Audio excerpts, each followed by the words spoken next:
Tenía en mis manos las llaves de un ático de 850.000 euros en el barrio de Salamanca, mi regalo de bodas para mi hijo Mateo, cuando un número desconocido me envió un mensaje. No vayas a la boda de tu hijo. Largo de aquí. Pensé que era una broma de mal gusto. Devolví la llamada de inmediato. La voz al otro lado era la de alguien con quien no había hablado en 15 años. Lo que me dijo en esa llamada de 3 minutos destruyó todo lo que creía saber sobre mi único hijo. Las llaves del ático se sentían frías contra mi palma. Era el regalo más caro que jamás había hecho. Pero allí de pie, en ese piso vacío de la calle Serrano, con ventanales de suelo a techo que enmarcaban el horizonte de Madrid que yo mismo había ayudado a construir durante 40 años, el precio no importaba. Lo que importaba era la cara que imaginaba en Mateo cuando le entregara estas llaves. El sol de octubre lo pintaba todo de oro. Llegué a esta ciudad en 1984 con nada más que el título de bachillerato y hambre de algo mejor. 40 años después, soy dueño de 10 edificios en todo Madrid. Nada mal para un chico que empezó durmiendo en su coche entre turnos de obra. Caminé por el salón vacío, mis pasos resonando en el suelo de madera. A Mateo le encantaría este espacio, la cocina moderna, la terraza con vistas al Parque del Retiro. Todo lo que yo soñaba con tener a su edad, pero que no pude permitirme hasta los 50. Carmen habría llorado al ver este lugar. Mi esposa falleció hace 8 años, nunca llegó a conocer a la mujer con la que Mateo se casaría. Pero ella entendería que este regalo no era solo generosidad. Era una disculpa por todas aquellas cenas perdidas, por los partidos de fútbol en los que estuve trabajando. Era la promesa de que Mateo comenzaría su matrimonio mejor de lo que nosotros empezamos el nuestro. Los documentos de la escritura estaban sobre la encimera, listos para mi firma. Firmaría mañana y sorprendería a Mateo con las llaves el próximo viernes en la cena con la familia. Faltaban 9 días para la boda. 9 días para llevar a mi hijo al altar. Mi teléfono vibró. Número desconocido. El mensaje me heló la sangre. No vayas a la boda de tu hijo. Huye. Me quedé mirando la pantalla, lo leí 2, 3 veces. Mi pulgar dudó y luego pulsó llamar. Sonó eternamente. Sin buzón de voz, sin respuesta, solo un tono mecánico que parecía burlarse de mí. Lo intenté de nuevo. Y otra vez. Al 10º intento, me temblaba la mano. La parte sensata de mi cerebro, la que había negociado contratos de millones de euros sin pestañear, insistía en que esto era una broma. Un número equivocado. Una broma de la despedida de soltero. Pero esa otra voz, el instinto que me había guiado durante 40 años en los negocios, susurraba algo diferente. Me obligué a concentrarme en el papeleo, firmando cada documento con precisión mecánica. El ático ya era de Mateo. Significara lo que significara ese mensaje, no cambiaría el amor por mi hijo. Cerré la puerta con llave y me guardé las llaves en el bolsillo. De repente pesaban más. El trayecto en ascensor se me hizo más largo de lo habitual. En el garaje, miré por encima del hombro 3 veces. Sentado en el coche, miré ese mensaje una vez más. No vayas a la boda de tu hijo. Huye. Lo borré. Arranqué el motor. Un número desconocido con un mensaje críptico no iba a arruinar el gran día de mi hijo. No tenía idea de que en 9 días desearía haber escuchado esa advertencia. Viernes noche, 23:47. Había intentado llamar a ese número 17 veces desde que salí del ático. Cuando mi teléfono finalmente sonó, casi se me cae el vaso de whisky. Diga. Mi voz sonó ronca, desesperada. Juan, soy Felipe Varga. El nombre me golpeó como un puñetazo en el pecho. Felipe Varga, mi antiguo socio, el hombre a quien había confiado la mitad de mi empresa hasta que la cocaína lo destruyó hace 8 años. Nos separamos con abogados y acusaciones mientras yo compraba su parte y él entraba en una espiral de rehabilitación. Felipe. Después de 8 años. Tú. Lo sé, me interrumpió. Siento el mensaje críptico. Su voz sonaba más vieja, desgastada. Necesitaba estar seguro antes de contarte lo que escuché. Apreté el teléfono. ¿Qué escuchaste? El martes por la mañana estaba en una cafetería cerca del Retiro, trabajando con mi portátil. Mateo entró con una mujer y un hombre de traje. Se sentaron en la mesa de la esquina. Juan, estuvieron allí 40 minutos. Lo escuché todo. Se me revolvió el estómago. ¿Todo sobre qué? ¿Sobre mí? Felipe hizo una pausa pesada. La mujer. ¿Es esa tal Lucía, su prometida? Sí. Ella no paraba de decir. El viejo apenas revisa ya los documentos. Mateo se reía. Dijo que habías firmado todo sin leer, que confiabas en él ciegamente. El whisky se volvió amargo en mi boca. ¿Firmar qué? Papeles de un fideicomiso, los llamaban. Algo sobre la reestructuración de tu patrimonio. Pero Juan, no hablaban de proteger activos. Hablaban de liquidarlos. Mi despacho de repente me pareció demasiado pequeño. ¿Liquidarlos? Después de la luna de miel, tienen un comprador apalabrado. Inversiones Ibérica. El abogado que estaba con ellos repetía que era infalible, que tú ya habías autorizado las transferencias hace meses. Eso es imposible. Yo nunca. Pero incluso mientras lo decía, la duda se filtró. ¿Me había pedido Mateo firmar unos documentos de planificación patrimonial? ¿Cuándo fue aquella vez? Hay más, continuó Felipe. Mateo dijo algo sobre en cuanto el viejo esté en una residencia y se reían. Lucía hablaba de lo rápido que podrían moverse una vez que te declararan. Juan, creo que planean declararte incapacitado. Mi propio hijo. Las palabras salieron como un susurro. No, habrás oído mal. Mateo no haría eso. Estaba sentado a 6 metros durante 40 minutos.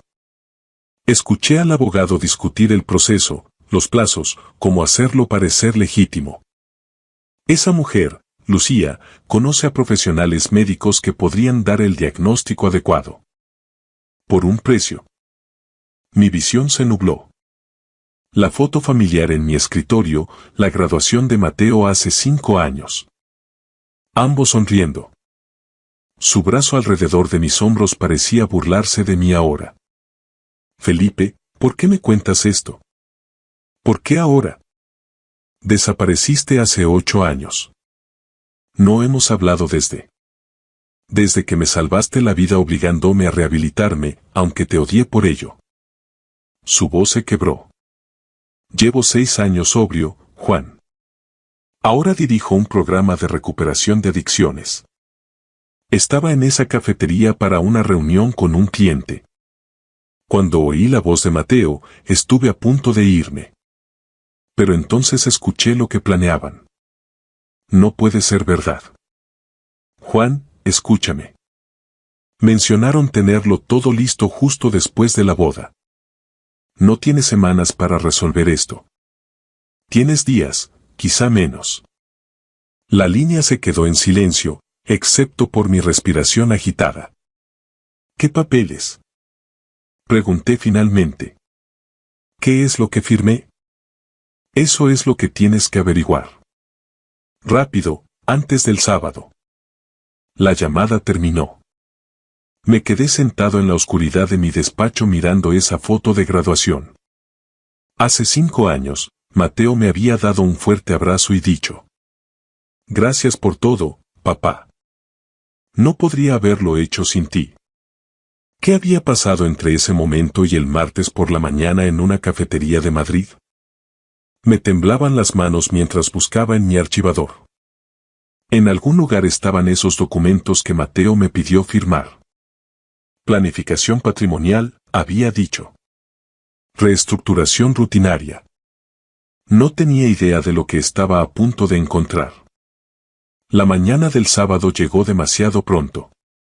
Apenas había dormido 3 horas antes de empezar a registrar mi despacho en casa, buscando desesperadamente los papeles sobre los que Felipe me había advertido. Los cajones del archivador golpeaban el suelo. Carpetas de cartulina se desparramaban sobre mi escritorio. 40 años de documentos comerciales quedaron esparcidos como hojas secas, pero no me importaba el desorden. Necesitaba encontrar aquello que Mateo me había engañado para firmar. Entonces, los recuerdos surgieron nítidos y claros. Hace 3 semanas, a finales de septiembre, un miércoles por la tarde, Mateo apareció sobre las 7 con una carpeta de piel. Papá, mi abogado necesita que firmes unos documentos de planificación patrimonial.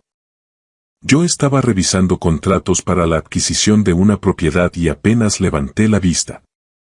¿Planificación patrimonial? Solo una reestructuración rutinaria del fideicomiso para proteger los activos familiares, dijo él, dejando los papeles sobre mi mesa con la misma naturalidad con la que se habla del tiempo. Tomás de la Vega recomendó que los actualizáramos cada pocos años. Tomás de la Vega, el nombre de mi propio abogado. Por supuesto, confié. ¿Tu abogado habló con Tomás? Sí, coordinaron el lenguaje legal. Mateo sonrió con esa sonrisa fácil suya. Ya sabes cómo son los abogados, todo por triplicado. Cogí mi pluma. ¿Dónde firmo? Iniciales aquí, firma aquí, fecha aquí. Su dedo se movía por las páginas. Podemos discutir los detalles de la boda mientras lo haces. Lucía quiere tu opinión sobre el menú del convite. Y, como un tonto, firmé.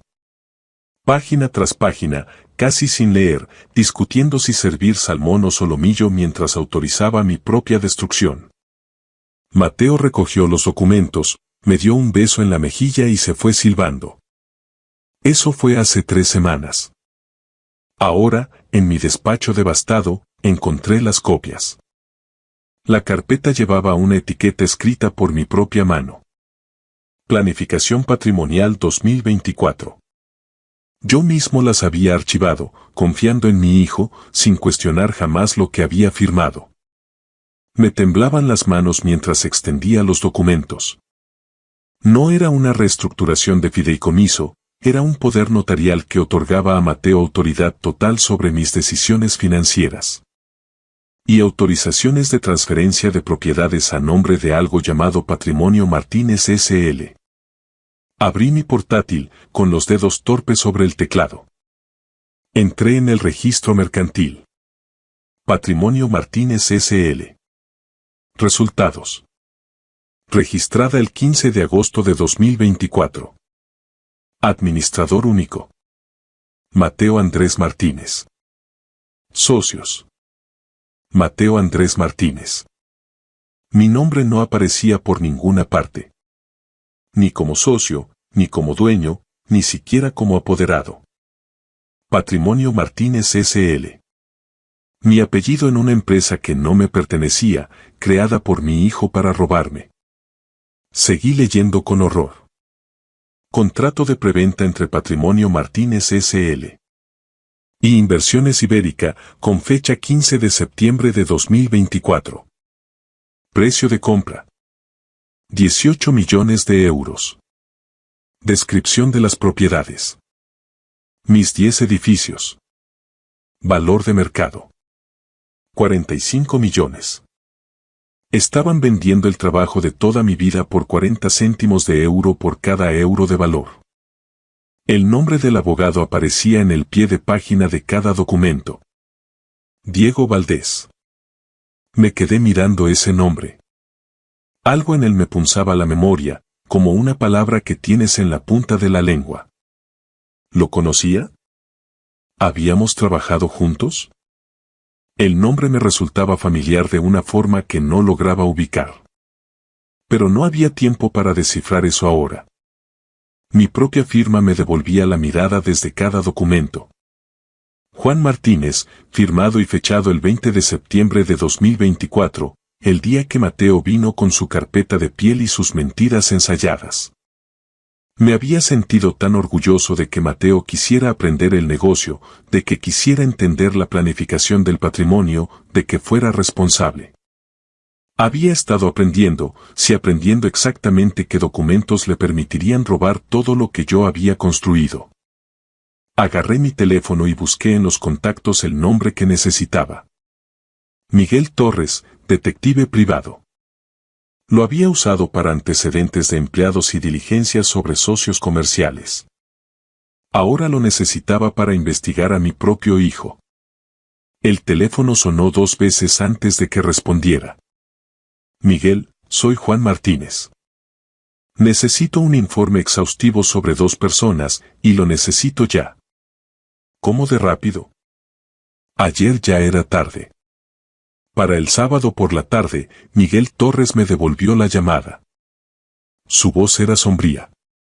Lucía Rivas tiene 340.000 euros en deudas de tarjetas de crédito. Al límite en 18 meses. Viajes de lujo, compras, vida de alto nivel. Mateo tiene 95.000 euros en préstamos personales. Se compró un Porsche que no puede pagar. Firmó el alquiler de un piso de 8.500 euros al mes en agosto. Ambos se están ahogando financieramente. Se me hizo un nudo en el estómago. Hay más, continuó Miguel. El nombre legal de Lucía hasta 2019 era Estefanía Valdés. La habitación dio vueltas. Valdés.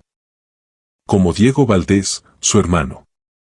Ella cambió su nombre en marzo de 2019. Transformación de identidad completa. Entonces el recuerdo me golpeó como un tren de mercancías. Hace 15 años. Diego Valdés, un becario de 20 años, brillante y ansioso. Yo lo había mentorizado personalmente. Hasta que lo pillé falsificando tasaciones de propiedades para que una inversión ruinosa pareciera viable y engañar a los compradores. Confié en ti, le dije entonces. Te di una oportunidad. Fue un pequeño error, balbuceó él. Es un fraude. Estás despedido. Su cara se contrajo de rabia. Se arrepentirá de esto, Sr. Martínez. Algún día, se arrepentirá. Lo descarté como una amenaza vacía. Ahora lo entendía todo. Después de que lo despidieras, siguió Miguel, Diego fue incluido en una lista negra de las grandes firmas. Lleva ejerciendo desde un pequeño despacho de las afueras desde entonces. Su carrera nunca se recuperó. Busqué la web de Diego. Los mismos ojos calculadores, 15 años más viejo. Su hermana habría tenido unos 13 años cuando lo despedí. ¿Cómo conoció a Mateo? Cumbre Inmobiliaria de Madrid, junio de 2021, respondió Miguel 30 minutos después. El congreso al que enviaste a Mateo. Ella se le acercó en el cóctel de bienvenida. Empezaron a salir en un mes. Le casó, dije lentamente. Mi hijo fue su objetivo. Estefanía Valdés había cambiado su identidad, rastreado sus movimientos y se había posicionado para destruirme a través de él. Pero entonces recordé la grabación de la que habló Felipe. La risa de Mateo sobre el viejo. Su entusiasmo por liquidar mis activos. Al principio ella lo manipuló, murmuré, pero él eligió seguir adelante. Sabía lo de los documentos. Se reía de meterme en una residencia. Miré el calendario. 12 de octubre. La boda en 6 días. Esto no es solo codicia. Es un plan de venganza de 15 años. La familia Valdés quiere todo lo que construí, y Mateo se convirtió en su socio voluntario. Me quedé ante la ventana, mirando hacia la oscuridad de Madrid. Creen que han ganado. No tienen idea de lo que 40 años de experiencia en los negocios pueden hacer en 6 días. El lunes por la mañana, me senté frente a mi abogado, Tomás de la Vega, en su despacho del Paseo de la Castellana. Las carpetas de evidencias entre nosotros pintaban un panorama condenatorio. Tomás, dime qué sabes de Diego Valdés. Tomás tecleó en su ordenador y su rostro cambió. Diego Valdés. Juan, despediste a este hombre en 2009. Lo recuerdo. Lo que no sabía era que pasaría 15 años planeando su venganza. Ha estado asesorando a mi hijo sobre cómo robar mi empresa usando información privilegiada de su época de becario. Eso es una infracción ética masiva, dijo Tomás inclinándose hacia adelante. Su hermana cambió su nombre y salió con Mateo durante 3 años. Una operación familiar de venganza coordinada. Extendí las pruebas sobre la mesa.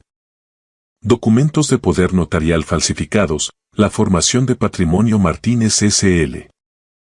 Con Mateo como único propietario y el acuerdo de venta de 18 millones de euros por propiedades que valen 45 millones. Luego, reproduje la grabación de la cena del domingo.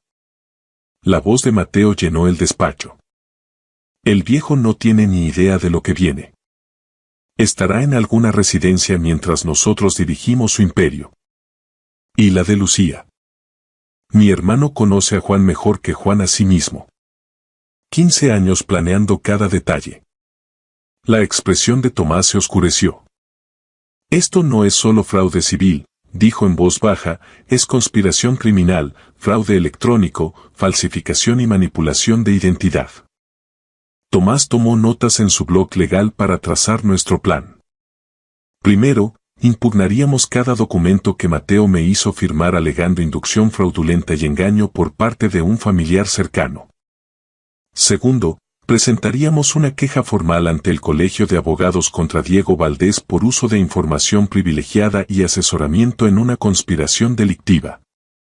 Tercero, contactaríamos con la Unidad de Delitos Económicos de la Policía Nacional y la UDEF. El falso acuerdo con Summit Capital constituía un fraude de gran escala. Cuarto, solicitaríamos una medida cautelar urgente para bloquear cualquier transacción de Patrimonio Martínez S.L. Quinto, cambiaría mi testamento inmediatamente. Todo iría a la Fundación de Vivienda de Madrid. Mateo recibiría 0. Irrevocable. ¿Y la boda? Preguntó Tomás. Quiero que todos lo sepan. Familia, amigos, socios. Una exposición pública significa que no hay vuelta atrás. Mateo enfrentará cargos criminales. Él eligió esto cuando se rió de encerrarme. La semana pasó volando. El martes me reuní con la inspectora Rodríguez, quien tomó el caso de inmediato por fraude y conspiración. El miércoles firmé el nuevo testamento. El jueves, Tomás presentó la denuncia ética. El viernes por la mañana, un juez aprobó la medida cautelar. Patrimonio Martínez S.L. Quedaba congelada. Toda la semana mantuve la fachada con Mateo, respondiendo sus mensajes sobre la boda con un entusiasmo fingido. El viernes por la noche, solo en mi despacho, revisé todo por última vez. Había pasado 40 años construyendo un imperio, y ellos 3 años planeando robarlo, pero cometieron un error crítico. Me enseñaron todo su plan. Mañana, yo les devolvería la lección. Sábado, 19 de octubre. Me ajusté la corbata frente al espejo. No me temblaban las manos. Elegí mi mejor traje gris marengo. De mi caja fuerte, saqué el anillo de bodas de Carmen y lo deslicé en mi bolsillo, un recordatorio de lo que debería ser la familia. Llegué a la finca de la celebración a las 2 de la tarde. Había 150 invitados llegando. Colegas, amigos y familiares que no tenían idea de lo que estaban a punto de presenciar. Juan, qué día tan orgulloso. Me dijo Lorenzo Palmer estrechándome la mano. Ese ático es un regalo increíblemente generoso, añadió otro conocido. Cada cumplido me cortaba como un cuchillo. Entonces lo vi. Diego Valdés. 15 años mayor, con los mismos ojos calculadores, traje caro y paso seguro, haciendo el papel de hermano orgulloso. Nuestras miradas se cruzaron. Él sonrió con suficiencia, pensando que había ganado. Asentí cortésmente y aparté la vista. Mateo me encontró antes de la ceremonia. Papá, gracias por todo. El ático, el apoyo. Todo. Estudié su rostro. ¿Había algo de culpa? Eres mi hijo, dije en voz baja. Haría cualquier cosa por ti. Fue la última verdad que le diría. La ceremonia comenzó a las 3, bajo una carpa elegante decorada con flores. Como Carmen no estaba, yo caminé con Mateo por el pasillo, acompañando a mi hijo al altar. Estefanía esperaba en el altar de blanco. 3 años de actuación era convincente. Intercambiaron votos, se pusieron los anillos. Los declaró marido y mujer. Aplaudí mecánicamente mientras Mateo besaba a su cómplice ante 150 personas que celebraban lo que creían que era amor. No tenían ni idea. Durante el cóctel, me mezclé y cumplí con mi papel. Diego y Estefanía cuchicheaban cerca de la barra, celebrando su plan. Mateo se reía con sus amigos, aliviado de que todo hubiera salido según lo previsto. ¿Vas a hacer un brindis, Juan? Me preguntó una invitada. Sí, tengo unas palabras preparadas. La cena comenzó a las 6. Mateo y Lucía presidían la mesa principal. El coordinador de la boda se acercó, Sr. Martínez, estamos listos para el brindis. Me levanté y caminé hacia el micrófono. El oficial de policía que yo había avisado se situó cerca de las salidas. Las conversaciones se apagaron. 150 rostros se giraron hacia mí. Miré a Mateo, luego a Lucía, luego a Diego. Respiré hondo. Señoras y señores, familia y amigos. Quiero hablarles sobre la confianza, sobre la familia y sobre la traición. La sala quedó en un silencio absoluto, roto solo por el leve tintineo de las copas de champán. Los 150 invitados me miraban expectantes. Mateo radiaba felicidad y Lucía mantenía su sonrisa ensayada, mientras Diego Valdés se recostaba en su silla, completamente cómodo. No tenían idea de que su mundo estaba a punto de colapsar. Gracias a todos por estar aquí, comencé. Como padre de Mateo, he esperado este momento durante años. Pero esta noche, necesito hablar de un tipo diferente de sociedad. La que se construye sobre mentiras. La sonrisa de Mateo flaqueó y Lucía se quedó gélida. Hace 3 días recibí una advertencia para que no viniera a esta boda. Saqué mi teléfono. Esto es de la noche del domingo, en nuestra cena familiar. Pulsé el botón de reproducción. La voz de Mateo resonó por los altavoces. ¿Crees que sospecha algo el viejo? Ni de broma. Diego dice que los documentos son infalibles. Una vez casados, nos moveremos rápido. 15 años planeando esto. No tiene ni idea de lo que viene. Estará en una residencia mientras nosotros dirigimos su imperio. Al terminar la grabación, un murmullo de asombro recorrió la sala. Permítanme mostrarles a qué se refieren, dije sosteniendo varios papeles. Documentos de poder notarial que firmé hace 3 semanas, camuflados entre el papeleo de la boda. Papeles de transferencia para poner todas mis propiedades a nombre de Patrimonio Martínez S.L., registrada en agosto con Mateo como administrador único. Sostuve otro documento. Un acuerdo de venta con Inversiones Ibérica por 18 millones de euros, por unas propiedades que valen 45 millones. Una pérdida de 27 millones de euros. Expliqué las deudas de 340.000 euros de Lucía y los 95.000 euros de Mateo por un Porsche que ni siquiera posee. Mateo se levantó, balbuceando. Papá, no lo entiendes. No, Mateo, tú no entiendes con quién te has aliado, sentencié antes de dirigirme a Diego Valdés. Diego, cuéntales a todos por qué te despedí en 2009. Fuiste mi becario y falsificaste tasaciones. Te despedí y me aseguré de que todas las grandes firmas de Madrid lo supieran. Has pasado 15 años en la lista negra. Hice una pausa para que el peso de mis palabras cayera sobre él. Diego Valdés es el hermano de Lucía. Su nombre legal hasta 2019 era Estefanía Valdés. Cambió su identidad y se acercó a Mateo en 2021. Esta campaña de 3 años ha sido una venganza. Miré a mi hijo a los ojos. Mateo, esperaba que fueras una víctima, pero esa grabación demuestra lo contrario. ¿Sabías lo de los documentos? Te reíste de encerrarme. Llamaste a mi empresa nuestro imperio. Así que, esto es lo que va a pasar. He otorgado un nuevo testamento. Cada activo que poseo, 45 millones en bienes raíces, mis cuentas y mis inversiones, serán donados a la Fundación de Vivienda de Madrid. Mateo, no heredas nada. Estefanía, no heredas nada. E hice una señal. El inspector Castillo y otros 2 oficiales entraron en la sala. Diego Valdés, Estefanía Valdés, quedan arrestados por conspiración para cometer fraude, falsificación y estafa. Mateo Martínez queda detenido para ser interrogado. La sala explotó en caos. Diego intentó huir, pero los oficiales le bloquearon el paso. Los invitados corrían hacia las puertas o se quedaban paralizados por el shock. Vi cómo mi hijo, mi único hijo, era sacado esposado junto a la mujer con la que se había casado hacía apenas unas horas. La boda había terminado. Mi familia también.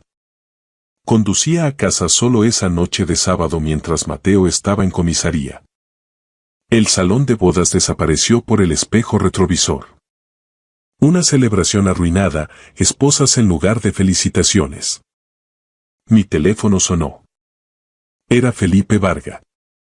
Juan, me he enterado de lo que pasó. ¿Estás bien? Me preguntó. Estoy bien, Felipe. Gracias por la advertencia. Siento que haya llegado a esto. No lo sientas. Tú me diste la verdad cuando mi propio hijo me daba mentiras. Después de 15 años, Felipe y yo habíamos recuperado nuestra amistad, pero yo había perdido a Mateo en el proceso. Pensé en Carmen y en cómo lo crió sola demasiadas veces mientras yo viajaba por negocios. Me veía solo como una cuenta bancaria porque nunca estuve allí. Pero otros niños crecen con padres ausentes y no se convierten en ladrones. Mateo tomó su decisión. El domingo a las 7 de la mañana fui al ático de Serrano. Mi regalo de bodas. Entré con las llaves que aún llevaba en el bolsillo. El apartamento estaba vacío, solo ventanales y el amanecer sobre Madrid. Me quedé allí, pensando en lo que quería que significara este regalo. Quería darle a Mateo el comienzo que yo nunca tuve. Quería honrar la memoria de Carmen siendo generoso con nuestro hijo. En lugar de eso, gasté 850.000 euros en un regalo que nunca sería entregado. ¿Qué dirías tú, cariño? Susurré al recuerdo de mi esposa. Casi podía oírla decir que la familia es lo más importante, pero también que los valores y la honestidad cuentan, y que no se puede recompensar la traición. Saqué su anillo de mi bolsillo. Defendí lo que construimos juntos, pero perdí a nuestro hijo. Mi móvil vibró. Un mensaje de Mateo. Papá, por favor, ¿podemos hablar? Me quedé mirando el mensaje. No lo borré, pero tampoco respondí. Quizá algún día. Hoy no. Pronto tampoco. Había ganado la batalla y protegido el trabajo de mi vida contra una venganza de una década. Diego y Estefanía enfrentarían cargos criminales, y Mateo las consecuencias de sus actos. Pero al dejar las llaves sobre la encimera de mármol y salir de aquel ático vacío, me sentía tan vacío como el lugar. Algunas victorias cuestan más de lo que valen. Gané la batalla, pero perdí lo que más importaba. He pasado 40 años construyendo un imperio y me olvidé de construir una relación con mi hijo. Tengo 72 años, he defendido mis principios y he asegurado la justicia. Pero ceno solo cada noche. Ese es el coste de tener razón.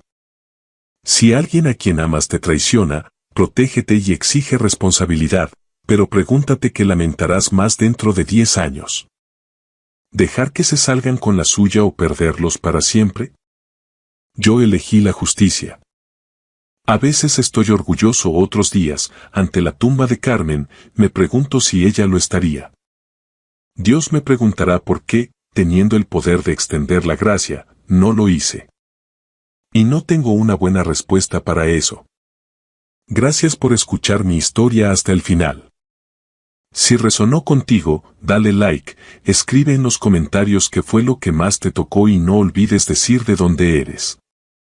Suscríbete al canal, vienen muchas más historias.